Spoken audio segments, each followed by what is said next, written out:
নমস্কাৰ শিক্ষাৰ্থীসকল তোমালোকৰ 23 ফেব্ৰুৱাৰী তাৰিখৰ জেনেৰেল সায়েন্সৰ পৰীক্ষাৰ কোৱেশ্চন পেপাৰখনক লৈ যি টেনচন লাগি আছে পেপাৰ কেনেকুৱা আহিব যোৱা বছৰতকৈ হাৰ্ড আহিব নে সহজ আহিব তাৰ সলিউশনৰ বাবে প্ৰত্যেক বছৰে প্ৰেডিক্ট কৰি অহাৰ দৰে এইবাৰো আমি শেষ সময়ৰ প্ৰস্তুতি হিচাপে মোষ্ট কমন প্ৰশ্নৰে ভৰপুৰ এখন মক টেষ্ট পেপাৰ আগবঢ়াইছো য'ত তোমালোকে পাবা নিউ পেটাৰ্নৰ statement type MCQ and long question বিজ্ঞান বিষয়টো বহুতো শিক্ষাৰ্থীৰ কাৰণে অলপ পাজুল হয় সেয়ে এই প্ৰশ্নখনে অন্তত এই বিষয়ত 90%ৰ ওচৰা-ওচৰি মাৰ্ক পোৱাত নিশ্চয় সহায় কৰিব যিসকলে ষ্টাৰ বা ডিষ্টিংচন লোৱাৰ সপোন লৈ ভিডিঅটো চাবলৈ আহিছে তেওঁলোকে প্ৰশ্নখন প্ৰথমৰ পৰা শেষলৈকে স্কিপ নকৰাকৈ চাই কৃতকাৰ্য হ'ব পাৰিবা তেন্তে বলাচোন ভিডিঅটোৰ প্ৰশ্ন শিতানলৈ আগবাঢ়ো সেকশন এ ক শাখা আমি এই পেপাৰখন ইংৰাজী আৰু অসমীয়া দুইটা মাধ্যমতে ছপা কৰি উলিয়াইছো প্ৰশ্ন নং 1 Which of the following statement is incorrect for the reaction below?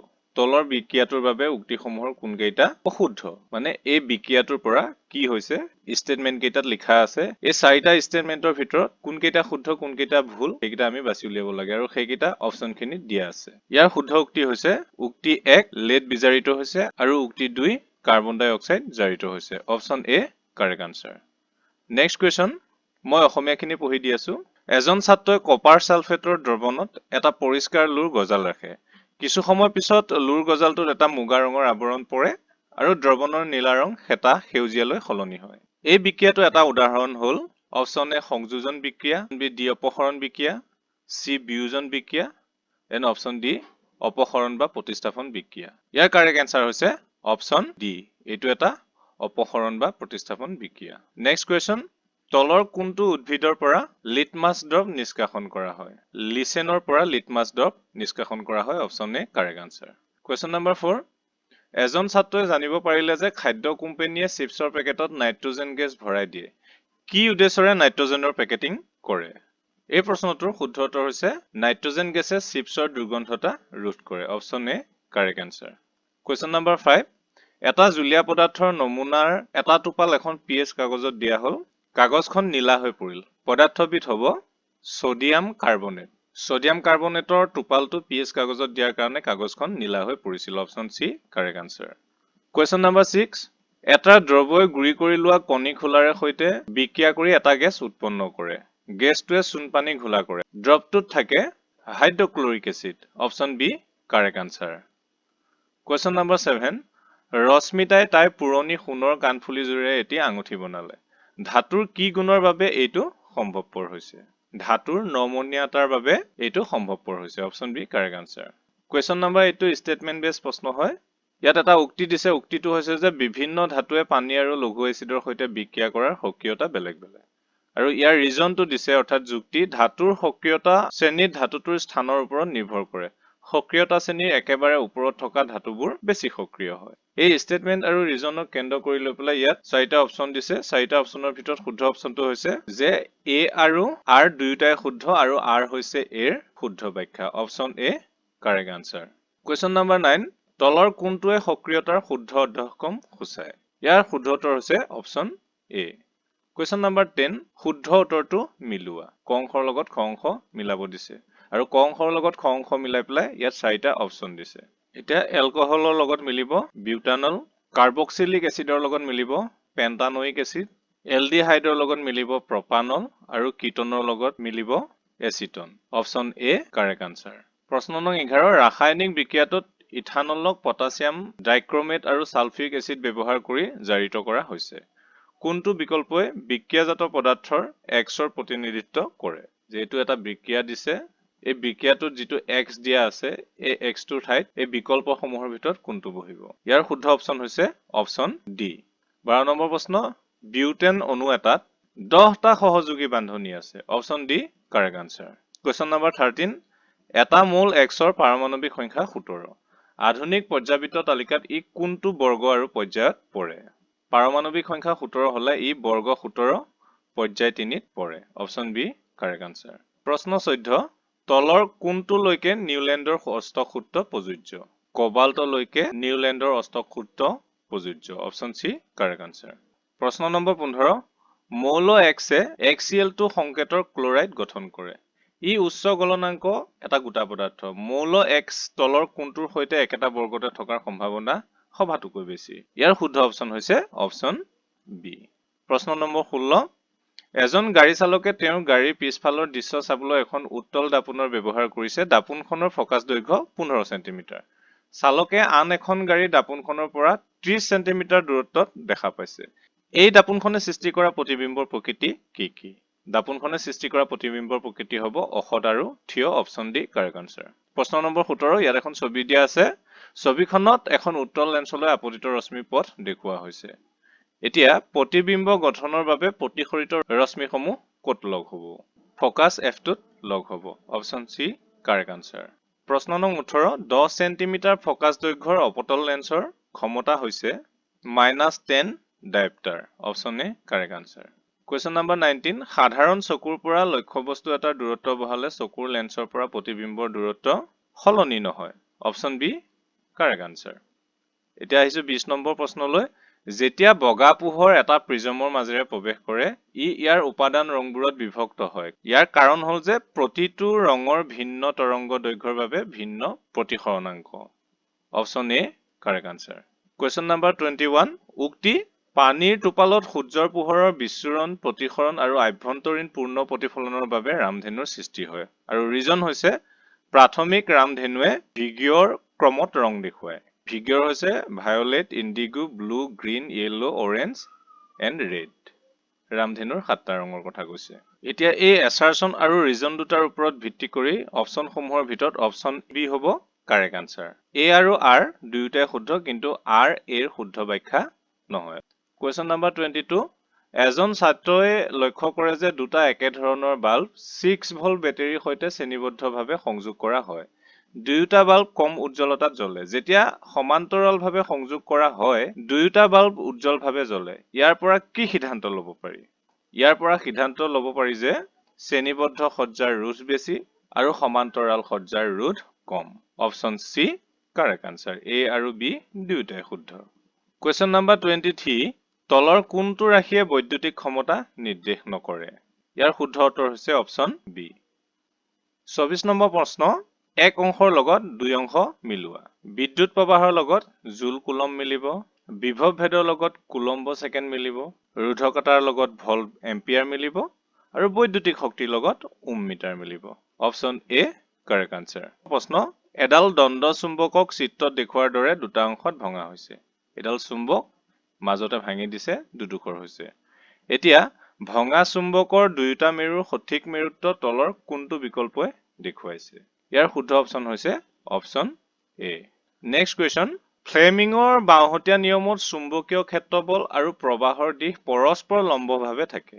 আৰু ৰিজন হৈছে ফ্লেমিঙৰ বাওঁহতীয়া নিয়ম প্ৰয়োগ কৰা হয় আবিষ্ট প্ৰবাহ জুখিবলৈ। এতিয়া এই এছাৰচন আৰু ৰিজন দুটাৰ ওপৰত ভিত্তি কৰি ইয়াত থকা অপশ্যনসমূহৰ ভিতৰত অপশ্যন চি কাৰেক্ট আনসাৰ। এ শুদ্ধ, আৰ অশুদ্ধ। প্ৰশ্ন নং 27, তামৰ তাৰৰ আয়তাকাৰ কুণ্ডলী এটা চৌম্বক ক্ষেত্ৰ এখনত ঘূৰোৱা হৈছে। আবিষ্ট প্ৰবাহৰ দিশ প্ৰতি আধা পাকত সলনি হ'ব। Option C correct answer. প্ৰশ্ন 28, তলৰ কোনটো সৌৰ শক্তিৰ পৰা আহৰণ কৰা নহয়? ভূতাপীয় শক্তি সৌৰ শক্তিৰ পৰা আহৰণ কৰা নহয় আৰু নিউক্লিয় শক্তিও সৌৰ শক্তিৰ পৰা আহৰণ কৰা নহয়। শুদ্ধ অপশ্যন হৈছে অপশ্যন বি 1 আৰু 3। 29 নম্বৰ প্ৰশ্ন, এটা জলবিদ্যুৎ কেন্দ্ৰৰ তলত দিয়া চিত্ৰত শক্তিৰ ৰূপান্তৰ প্ৰক্ৰিয়াটো চিনাক্ত কৰা। ইয়াত কৈছে পানী, টাৰবাইন, জেনেৰেটৰ, বিদ্যুৎ। এতিয়া এই অপশ্যন কেইটাৰ ভিতৰত শুদ্ধ ক্ৰমটো হৈছে স্থিতি শক্তি, যান্ত্ৰিক শক্তি, বৈদ্যুতিক শক্তি। Option A correct answer. প্ৰশ্ন নং 30, এছাৰচন আছে খাদ্য শৃংখলত আমি উৎপাদনৰ পৰা শীৰ্ষ উপভোক্তালৈ যোৱাৰ লগে লগে ব্যক্তিৰ সংখ্যা কমি যায়। আৰু ৰিজন কৈছে শক্তিৰ প্ৰতিটো পৌষ্টিক স্তৰত হেৰাই যায়। সেয়েহে উচ্চ স্তৰৰ জীৱসমূহৰ সমৰ্থন কৰিবলৈ কম শক্তি উপলব্ধ হয়। এই এছাৰচন আৰু ৰিজনৰ ওপৰত ভিত্তি কৰি তলৰ অপশ্যন কেইটাৰ ভিতৰত option A correct answer. A আৰু আৰ দুয়োটাই শুদ্ধ আৰু আৰ হৈছে এৰ শুদ্ধ ব্যাখ্যা। 31, অত্যাধিক ব্যায়ামৰ সময়ত এজন ব্যক্তিৰ কিছু সময়ৰ পিছত পেশীৰ শিৰামুৰি ধৰে। ইয়াৰ প্ৰাথমিক কাৰণ হ'ল লেক্টিক এচিড জমা হোৱা। Option A correct answer. 32, তলৰ কোনটো ভুল জোৰ? লসিকাত তেজৰ প্লাজমাতকৈ অধিক প্ৰটিন থাকে। এইটো অপশ্যন ভুল। Option C correct answer. Question number 33, how will information travel within a neuron? এটা নিউৰনৰ মাজেদি বাৰ্তা কেনেদৰে প্ৰবাহিত হয়? 4টা অপশ্যনৰ ভিতৰত শুদ্ধ অপশ্যন হৈছে ডেনড্ৰাইট, কোষদেহ, একচন, প্ৰান্তীয় স্নায়ু। Option A correct answer. Question number 34. Pyruvate অনুভাঙি কাৰ্বন ডাই অক্সাইড পানী আৰু শক্তি উৎপন্ন হোৱা বিক্ৰিয়াটো সম্পাদিত হয় মাইট্ৰকন্ড্ৰিয়াত। Option B correct answer. Next question, কোনটো উদ্ভিদ হৰমনে কোষ বিভাজনত সহায় কৰে? চাইটোকাইনিন উদ্ভিদ হৰমনে কোষ বিভাজনত সহায় কৰে। Option C correct answer. প্ৰিয় ছাত্ৰ ছাত্ৰীসকল, ইমানলৈকে যদি ভিডিঅ'টো চাই আছা, ভিডিঅ'টোত এটা লাইক কমেণ্ট কৰি দিবা আৰু লগতে ভিডিঅ'টো শ্বেয়াৰ কৰিবা। আৰু অন্য বিষয়ৰ এনেধৰণৰ আপডেট পাই থাকিবৰ বাবে চেনেলটো ছাবস্ক্ৰাইব কৰিবা। আৰু এই পেপাৰখনৰ PDF লিংকৰ লগতে অন্যান্য বিষয়ৰ এক্সাম নোটৰ বাবে আমাৰ চেনেলত জইন কৰিব পাৰা। জইন কৰিলে ভিডিঅ' আপলোড হোৱাৰ আগতেই তোমালোকে সকলোবিলাক এক্সাম মেটেৰিয়েল পাই থাকিবা। পিছৰ প্ৰশ্নলৈ আগবাঢ়িছো। প্ৰশ্ন নং 36। প্ৰতিপ ধনুৰ বাবে তলৰ কোনটো শুদ্ধ নহয়? চাৰিটা অপশ্যনৰ ভিতৰত অপশ্যন বি কাৰেক্ট আনসাৰ। প্ৰতিপ ধনু জীৱ-জন্তুৰ দেহত বিকাশ হোৱা নাই। নেক্সট কুৱেশ্যন, ক অংশৰ লগত খ অংশ মিলোৱা। দ্বিখণ্ডনৰ লগত প্লাজমোডিয়াম জড়িত, বিভংগনৰ লগত সৰ্পিল শেলাই জড়িত, পুনৰ জীৱনৰ লগত প্লেনেৰিয়া জড়িত আৰু ৰেণুৰ উৎপত্তিৰ লগত ৰাইজোপাছ জড়িত। Option B correct answer. Question number 38। মানুহৰ যোজন কোষ আৰু শুক্ৰাণুত ক্ৰমোজমৰ সংখ্যাৰ অনুপাত হ'ল 1:2। Option C correct answer. Question number 39। অযৌন প্ৰজননৰ মুকুল উদ্গম সংঘটিত হয় ইষ্টত। Option B correct answer. Question number 40। তলৰ কোনটো সমবৃত্তীয় অংগৰ জোৰ? কপৌ আৰু বাদুলিৰ পাখি হৈছে সমবৃত্তীয় অংগৰ জোৰ। Option A correct answer. Question number 41। এছাৰচনত কৈছে সংকৰণ পৰীক্ষাৰ বাবে মটৰৰ গছক আদৰ্শ গছ বুলি গণ্য কৰা হয়। আৰু ৰিজন হৈছে মটৰ হৈছে স্বপৰাগ যোগ কৰা উদ্ভিদ যাৰ আয়ুস চক্ৰ কম আৰু দৃশ্যমান বিপৰীত বৈশিষ্ট্য থাকে। ষ্টেটমেন্ট আৰু ৰিজনক লক্ষ্য কৰি প্ৰশ্নটোৰ শুদ্ধ অপশ্যন হৈছে অপশ্যন এ। এ আৰু আৰ দুয়োটাই শুদ্ধ আৰু আৰ হৈছে এৰ শুদ্ধ ব্যাখ্যা। Question number 42। পূৰ্বপুৰুষৰ চাৰিত্ৰিক বৈশিষ্ট্য আৰু চৰিত্ৰ বংশানুক্ৰম প্ৰবাহিত হোৱা প্ৰক্ৰিয়া নিৰ্ধাৰণ কৰা নিয়মবিলাকক জনা যায় বংশগতি। Option C correct answer. 43 নম্বৰত আছে which of the following is a greenhouse gas? তলৰ কোনটো সেউজগৃহ গেছ? এতিয়া সেউজগৃহ গেছ হৈছে কাৰ্বন ডাই অক্সাইড আৰু methane. Option D correct answer, A আৰু চি। 44। বহনক্ষম উন্নয়নৰ মূল তাৎপৰ্য কি? চাৰিটা অপশ্যনৰ ভিতৰত বহনক্ষম উন্নয়নৰ মূল তাৎপৰ্য হৈছে ভৱিষ্যত প্ৰজন্মৰ প্ৰয়োজনৰ বাবে প্ৰাকৃতিক সম্পদ সংৰক্ষণ কৰা। Option A correct answer. Question number 45।